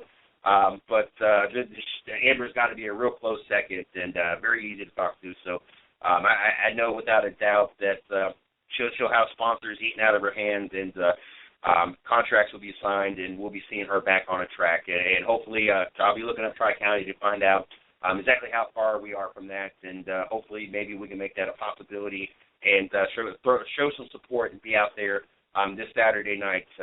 Hopefully we'll see how things line up. I know that normally I get out. As a matter of fact, normally I'm off. This last Sunday or Saturday I was off at 9 o'clock. So in the morning. So who knows? Usually I'm off 2, 3 o'clock at the latest. So hopefully everything works out, and we can show some support that way, and maybe do some. Damn, I meant to talk about Periscope. Hey, I tell you what, that's a cool thing. It gives the fans, especially the fans, an opportunity. I don't know how many people that I've gotten to catch their Periscope with, but I know John Force and Pete Performance. I know Hannah Newhouse, David Stremme, Kyle Larson. There's been a couple others that I've watched their Periscope. Kevin Harvick was one. It's just a really cool thing. It gives you an opportunity to kind of let the fans kind of get to know you on a personal level and hang out with you, or help promote yourself depending on what you have going on. I know, like the Kevin Harvick Periscope, that I watched. The one time, I think I watched two different ones. The one time they were out there playing with their kid in the pool, and he was just answering questions and talking. David Strimmy had some cars out at a local dirt track, and he was out there with the fans, and they were talking to them. Kyle Larson was on a road trip, and they were all in the vehicle talking, answering questions and everything else. I tell you what, that Periscope thing, especially with drivers and how passionate they are about their fan base. I tell you what, I don't think there could be a better app. I don't even know why they call it Periscope. They should have called it something to do with race car drivers, because that's like the perfect app for race car drivers. And I wanted to talk a little bit more about that. We talked about Hannah about that once as well. I really like that app. I just ain't never had I think we tried it one time. I think Shorty and I was going to try it when we was doing media out at Kentucky. And if anybody's ever been to a racetrack, a NASCAR track, cell phone reception is like next to impossible to get while you're at the track, at least unless you have Sprint. I've never had Sprint. I've never had Sprint while I've been doing this anyway. And Sprint in my area is just horrible. There ain't no towers in this area. So I didn't get the opportunity to do it at Kentucky. We was wanting to do it and kind of let the fans see what we're seeing out of the track and everything else, and had that opportunity, but we just couldn't get cell phone reception or nothing else. But, tell you what, Wednesday, it's just really cool to have all the great guests we've had on tonight, and thankful for the opportunity, and Amber was talking about the fan base and, how the fans lift you up. I don't have the fans she has. And I know she's talking about, she ain't got the big following like Kyle Larson and Dale Jr. and all that. And, we don't even have the following and the fan base that Amber has. I'd love to have that fan base and the things she's got going on. But what she said is true, though. And even though we're not athletes here, and, I've played sports, I've played football, I've played baseball in my younger days, I've bowled, I've done many different things. But, we have a fan base here as well, and it's really cool when you think nobody's really caring and you really don't think you're kind of, the show, I don't know about this show, I don't know about this article, and then the fans kind of come through for you, and all of a sudden, you got the fans, leaving comments on articles or leaving comments on posts, or you get done with the show, and a couple of days later when the stats come in, you get to see how many people actually tuned into the show. And, like I said, every month since we've been back, ever since June when we've been back, every month we've grown in a great amount of people. And to see the expansion of this network has been great. And it lets me know that, there's people out there that care, and there are fans out there, even for the 110 Nation, that just kind of helps you lift you up and helps you keep wanting to do what you already love to do, but kind of gives you even more of a purpose. And back to the full circle. It's kind of great. See how this all works. I wouldn't even plan it. How it all works. This interview and the fans and me talking about the Circle of Life and Lion King all just kind of played in together. I had an opportunity today to talk to Dow, who's a new fan of the show. He happens to be a solar ray guy. He happens to bring our sunglasses and our phone chargers and all that. We'll talk to him today, and he kind of shook his head too with this. The Circle of Life, us doing it for others, and what I wouldn't do nothing that. I wouldn't ask anybody to do anything I wouldn't do. It's a conversation we were having before we had Amber on the show. And, I help with a lot of charities. I help promote. I help sponsor. There's a lot of things we do here at the 110 Nation. And the Circle of Life and what that comment had to do with the fact that, we between our social medias and our shows on our site, we have about a 50,000 or 1,000-plus following. And so we have a pretty nice 110. We have a pretty good-sized nation. And what we need the nation to do at this point, we need the nation to go over to Spreaker. Go to Spreaker.com. Find the 110 Nation. And on our fan pages, the radio fan page, my fan page, I put the links out. And if you're not following us, either follow me, Mr. CJ Sports, or like me, Mr. CJ Sports, like our sport side of the house, 110 Nation Sports, or the radio side of the guest side, 110 Nation Sports Radio. On there's a link. As a matter of fact, I just published on both of my fan page and the 110 Nation Sports Radio fan page this morning about tomorrow's show for the 110 Nation morning show. All you got to do is click that link. It takes you right where you got to go. It'll take you to a screen that has our logo in the top left, and underneath it says follow. We just need you to follow. Right now we got 42 followers. I got 50,000 followers and everything else, but 42 on Spreaker. Why this is important? I'll tell you why it's important. Once we hit 100, that is our last obstacle before we can submit to go and try to get on iHeartRadio. And why this is important to us is, one, we have a handful of members on our staff that this is their dream. This is their passion. This is their racing. This is what they want to do. And we want to make that a possibility. We want to do everything we can to make it possible for these people to have a career, make a living talking sports, writing sports. And in order to do that, we've got to continue to grow. We're growing every month, but we got to continue to grow at a better pace. And being on the iHeartRadio network will help bring thousands and thousands and hundreds of thousands of more listeners to our network that we normally don't have. And not only that, we already have one show in line and one sponsor already lined up that once we make this happen, they're going to jump on board. And I know it won't be hard on top of that to collect more. We have 5 hours available radio time a day that we could use, 35 hours a week. Right now we're at 16. We're working on trying to find other shows to fill those spots. Ultimate goal before the end of 2016 to be 8 hours a day before we make the jump to being on 24/7. But first thing is first, and we need your guys' support out there. We need the Circle Live to find itself back here at the 110 Nation so we can get ourselves put on the iHeartRadio network, TuneIn Radio network, and that way we can continue to expand, bring on more and more shows that fit everybody's liking. Yes, ultimately we want to have a show just talking about Major League Baseball, one for the National Hockey League, one for the National Football League, one for the National Basketball Association, we have one just for strictly NASCAR already. But, you get just what I'm saying. We want to make sure that we are able to hit every different sport out there. But in order to do that, we got to be on a bigger national stage, a bigger spotlight, in order to bring in sponsors so we can afford to bring more people in. It's kind of how this all rumbles. Just like they were talking, we need sponsorship to do this, and this. We need it as well to do this, and this. To continue to grow here and to continue to compete with everybody else, just like they needed to continue to have a race team that can compete out on the track. It all kind of works the same process here. So just do us a favor. And I even made a point when I talked to the guy today and showed him, if you have an account with Spreaker, all it takes you is 15 seconds. Literally 15 seconds. That's all I'm asking of your time.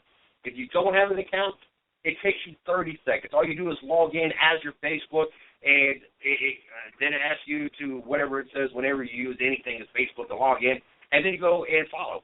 And it literally takes 30 seconds. He was like, wow, that's all it took. And I said, I told you, it literally takes like 30 seconds, and you're done. It sends you one email to let you know that you signed up for Spreaker, and that's the extent of it. That is all it does. They send in one email, send it to them within 30 seconds, and that's the only thing it does. Do us a favor. Go over there and follow.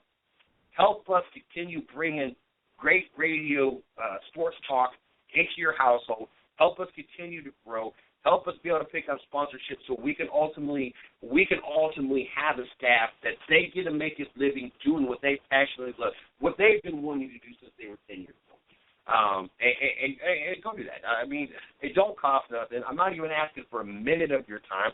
Our staff is not even asking for a minute of time, and there's a lot of staff here.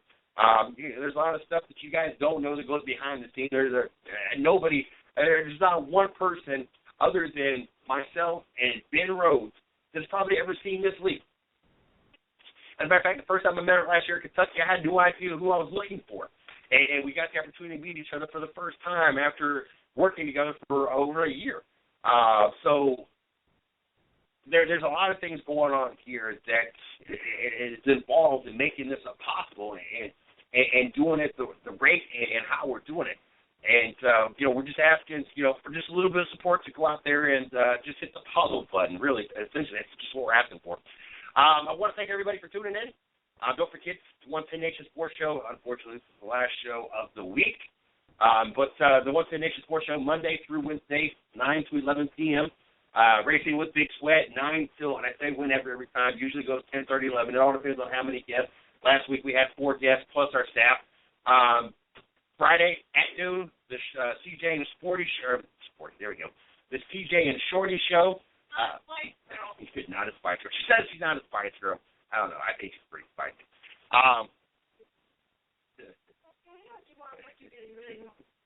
Then you got the Monday morning quarterback at 11 o'clock on Mondays. You got Rubbing is Racing 7 o'clock Eastern Standard Time on Mondays. And then, of course, the newest show to the network, every weekday morning, 8 o'clock, the 110 Nation Morning Show. Make sure you guys check those out. Continue to support. Check out our website, www.the110nation.com. Check out our blog site, www.the110nationsports.com. Here, I think about it. Make sure you guys like us on Facebook. Follow me at CJ Sports 1. Follow the 110 Nation at 110 Nation. Interested in coming on the show, all you got to do is hit up Miss Lee. That is LEE_110nation at yahoo.com. If you're interested in co-hosting or even hosting the show, we got 5 hours open on the weekends. We would love to suck up some of that time that we're paying for. If you're interested in having a show, interested in writing for our blog site or maybe doing some of the behind-the-scenes stuff to help out, run our Facebook group, help run with our social media, Twitter, fan pages, PR, marketing, whatever the case may be, hit me up, MrCJSports@gmail.com. I'm looking forward to tomorrow night. What we got going on here? Nothing could be finer than in Carolina on a race weekend on the highly rated internet radio show Racing with Big Sweat, Thursday at 9 o'clock, presented by Snafu Seasoning, produced by the 110 Nation Sports Radio Network. We will be featuring 2 North Carolina drivers. Join in and be part of the show with your host, Big Sweat Bill Meyer, Mr. CJ Sports, and Chris Yellow Caution Flag Creighton, with this week's guest, dirt late model driver Chris Sweat, and asphalt late model driver Brayton Hawes. The link to the show it will be posted on Facebook. Call in number 718-664-9861. Make sure you guys tune in tomorrow night. Check out these great drivers. Great time. We have a blast every Thursday night. Probably one of the highest rated shows. It's the neck to neck. That's why Tuesday is generally labeled as our best night or our most watched or most listened to nights, as traditionally it is. But I tell you what, Thursday night they're throwing out a lot of great numbers. I'm going to have to go back and start reviewing those numbers. Thursday night might become our number one night if they keep throwing the pressure on. So 110 Nation listeners, make sure 110 Nation Sports Show listeners, make sure you guys start sharing and spread the word. We can't lose our Tuesday number one status to that Thursday night show out there. Even though they're on our network, we still got to have inter-network competition here. It wouldn't be no fun if we weren't competing against each other. But make sure you guys check them out. Check out all the shows. Continue to support us. We love you guys. You guys have a great night, and make sure you guys tune in tomorrow.